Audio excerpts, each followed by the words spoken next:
அதனால் நான் கிளம்புறேன் அப்படின்னு சொல்லிட்டு அந்த நண்பர் கிளம்பி போயிட்டார். கிளம்பி போனதுக்கப்புறம் அந்த நண்பர் கொஞ்ச நாள் நினச்சிக்கிட்டு இருந்தோம். அதுக்கப்புறம் மறந்துட்டோம்.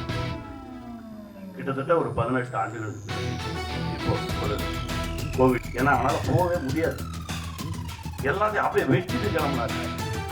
அப்போ உட்காந்து பேசுகிறோம் அவ்வளோ விஷயங்கள் பேசுகிறோம். அவர் ஒன்றும் அப்படி உட்கார்ந்துருக்காருன்றதுனால எதுவும் இல்லாதவர் நினைச்சிடாதீங்க. அவர் மிகப்பெரிய செல்வந்தர். உங்களை எல்லாரும் செல்வந்தன் ஆக்குறதுக்கான ஒரு விஷயம் தான் இது. இந்த படைப்பில் நிறைய விஷயங்கள் பேசியிருக்கோம். ரொம்ப மகிழ்ச்சி. அதுவும் இந்த நிகழ்வுக்கு வந்து எப்பவுமே டைரக்டர் சொன்னார், சார் நான் வழக்கமாக என்ன செய்வேன், வாங்க இவங்களை கூப்பிடுவேன் சார். நம்ம வந்து இயக்குனரும் அந்த தொழில்நுட்ப கலைஞர் திரும்ப வந்தான். எனக்கு எவ்வளோ சந்தோஷம். கார்மணி செல்வம் திரைப்படம் பாருங்க. இந்த மாதிரி படைப்புகள் ரொம்ப அரிதாக தான் வரும். இது வெறும் திரைப்படம் இல்லை, நாங்கள் இல்லாமல் போகலாம்.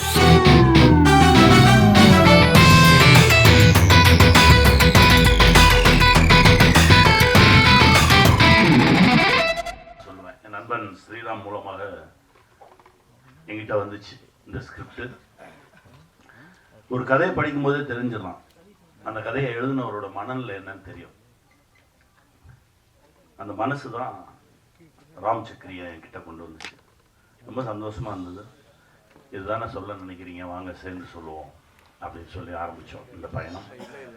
இப்போ என் வாழ்க்கையில் ரொம்ப ஒரு முக்கியமான இடத்துல நண்பனா வந்து நிற்கிறார் இயக்குனர் ராம் சக்கரி. ரொம்ப நன்றி.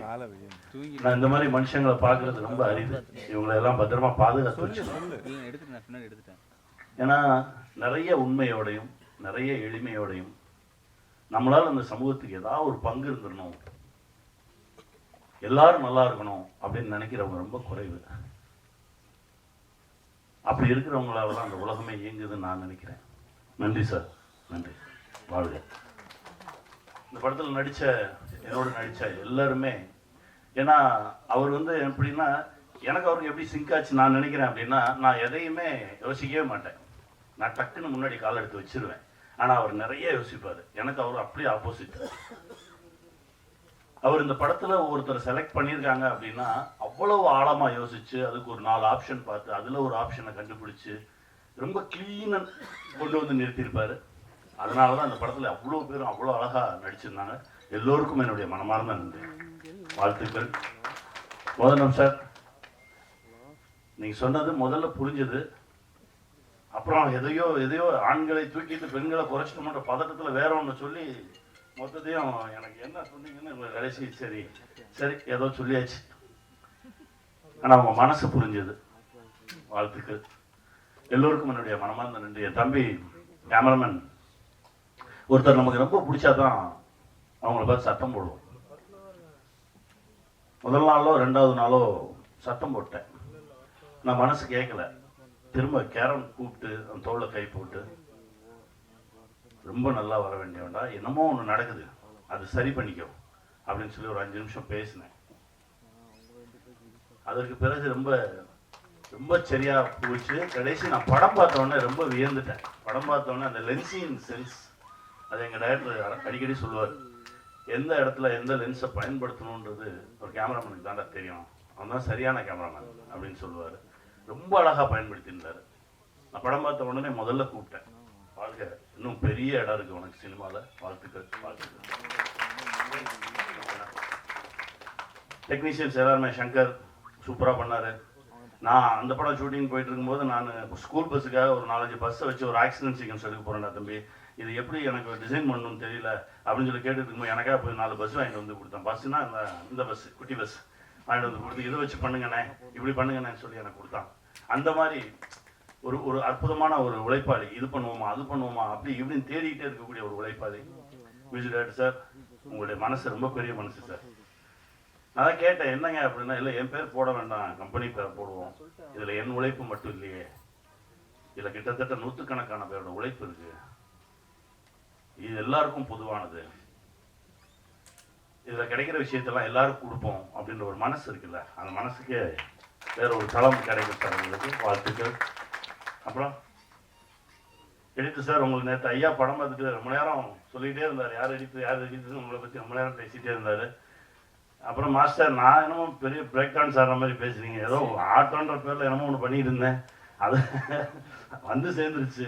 ரொம்ப தேங்க்ஸ் மாஸ்டர், என்னையும் வந்து ஆட வச்சுட்டீங்க, ரொம்ப மகிழ்ச்சி மாஸ்டர், தேங்க்யூ. காஸ்டியூம்ஸ் மேடம் நல்லா இருந்தது, உண்மையிலே நல்லா நல்லா பண்ணியிருந்தீங்க, தேங்க்யூ. என் மயன் சூப்பரா கலக்கிறடா. எங்கள் எல்லாத்தையும் விட அவங்க தான் வந்து சப்ஸ்கிரைபர்ஸ் ஜாஸ்தி, வியூவர்ஸ் ஜாஸ்தி, நாங்களாம் குறைவு. குட்டி புலி அப்படின்னா தேசத்துக்கே தெரியும். இன்னும் நல்லா அவனுடைய எனர்ஜிக்கு என்ன கடவுளை தூக்கி போடவா போடு அப்படின்றான். அப்போ அதுக்கப்புறம் தான் ஏதே எப்படா வந்துடுவேன், நான் வந்துடுவேன், நீங்கள் தான் இருக்கீங்களே என்னை தூக்கி போடுங்க அப்படின்னு சொல்லி அவ்வளவு எனர்ஜியா. ஏன்னா நம்ம ஊருக்காரன், அதனால அந்த எனர்ஜி ரொம்ப சந்தோஷமா இருந்தது. அற்புதமாக வேலை பார்த்தோம். தேங்க்யூ. எல்லோருக்கும் என்னுடைய மனமார்ந்த நன்றி. ஸ்ரீ சரவணன் ரொம்ப நல்லவன், வாழ்த்துக்கள் சரவணா, அழகுடா. ஒரு 2003 2004 நாங்கள் ஒர்க் பண்ணிட்டு இருந்த காலகட்டம் தான் இங்கே ஒரு சரவணா இருக்கான், நிகில் நண்பர், அப்புறம் செந்தமிழன் அப்படின்னு சொல்லி ஒரு நண்பர். கேபி சாரோட பட்டறையில் வேலை பார்த்துட்டு இருக்கோம். எல்லாரும் எழுதுவாங்க, வேலை செய்வாங்க. ஆனால் செந்தமிழனோட எழுத்துக்கு ஒரு மிகப்பெரிய ஃபேன். மைக்ரோ தொடர்கள், மேக்ரோ சிந்தனைகள்னு ஒன்று போயிட்டு இருக்கும். செந்தமிழன் எழுதுவாரா அப்படின்னு காத்துட்டு இருந்த கதைகள்லாம் நிறையா இருக்கு. எல்லாருக்கும் ஒரு எபிசோடுக்கு 5000 ரூபா சம்பளம் அப்படின்னா அவருக்கு ஒரு எபிசோடுக்கு 8000 ரூபா சம்பளம் தரும், 10,000 ரூபா சம்பளம் தரும். அவனை எழுத சொல்றா அப்படிம்பாரு கைலாசம் சார். அவ்வளவு தரமான ஒரு எழுத்தாளர், அவரு தரமான ஒரு படைப்பாளி. திடீர்னு ஒரு நாள் என்கிட்ட வர்றாரு, கனி நான் இங்கேருந்து கிளம்புறேன். எங்கே போவீங்க? இல்லை போகிறேன், இங்கேருந்து கிளம்புறேன், எனக்கு இந்த இடம் எனக்கு ஒவ்வொரு என்னால் அந்த இடத்துக்கு பொருந்த முடியல, மூச்செல்லாம் அடைக்கிற மாதிரி இருக்கு, படுத்தா தூக்கம் வர மாட்டேங்குது, நெஞ்சு அடைக்குது, டாக்டர்கிட்ட போகிறோம், உனக்கு ஒன்றுமே இல்லையன்றாங்க. அப்புறம் ஏன் எனக்கு இந்த இடம் பொருந்தலை? ஸோ பொருந்தாத ஒரு இடத்துல பொருந்தாத ஒரு வேலையை பார்த்துட்டு நான் இருக்கேன்னு எனக்கு தோணுது, அதனால் நான் கிளம்புறேன் அப்படின்னு சொல்லிட்டு அந்த நண்பர் கிளம்பி போயிட்டார். கிளம்பி போனதுக்கப்புறம் அந்த நண்பர் கொஞ்ச நாள் நினச்சிக்கிட்டு இருந்தோம், அதுக்கப்புறம் மறந்துட்டோம். கிட்டத்தட்ட ஒரு 18 ஆண்டுகளுக்கு பிறகு இப்போ ஒரு கோவிட் முடிஞ்ச டைம், கோவிட் முடிஞ்சு படப்பிடிப்பு நடந்துட்டு இருக்கு. கும்பகோணத்தில் ஒரு நண்பரை சந்திக்கிறேன். அப்போ சொல்கிறார், கனி இந்த கோவிட் ஊசி போட்டதுக்கப்புறம் எந்த மருந்தும் வேலை செய்ய மாட்டேங்குது, காய்ச்சல் வந்தால் காய்ச்சல் இருந்துக்கிட்டே இருக்கு, வைத்த வகைனா இருந்துக்கிட்டே இருக்கு, எதுவுமே வேலை செய்ய மாட்டேங்குது, நம்ம உடம்புக்குள்ள என்னத்தையும் அனுப்பிச்சு விட்டாங்க, என்ன பண்ணுறதுன்னே தெரியல, கொஞ்சம் சிக்கல்கள் இருந்தது. அப்போ ஆசான்னு ஒருத்தரை போய் சந்தித்தேன். இவர் பேரை சொல்லலை, ஆசான்னு சொல்கிறாங்க. ஆசானை சந்தித்தேன், இந்த மாதிரி பிரச்சனையாக இருக்கு, எந்த மருத்துவமுமே வேலை செய்ய மாட்டேங்குது அப்படின்னு. அப்போ அவர் என்கிட்ட கேட்டாரு, கடைசியா எப்போ செருப்பு இல்லாமல் நடந்தீங்கன்னு கேட்டாரு. நடந்து ரொம்ப நாள் ஆச்சு. நடங்க, மழை பெஞ்சா நனைங்க, வெயில் அடிச்சா காய்ங்க, செருப்பு இல்லாமல் நடங்க, பசிச்சா சாப்பிடுங்க, இதுதான் வைத்தியமா? ஆமா இதுதான் வைத்தியம், போங்கன்ட்டார்.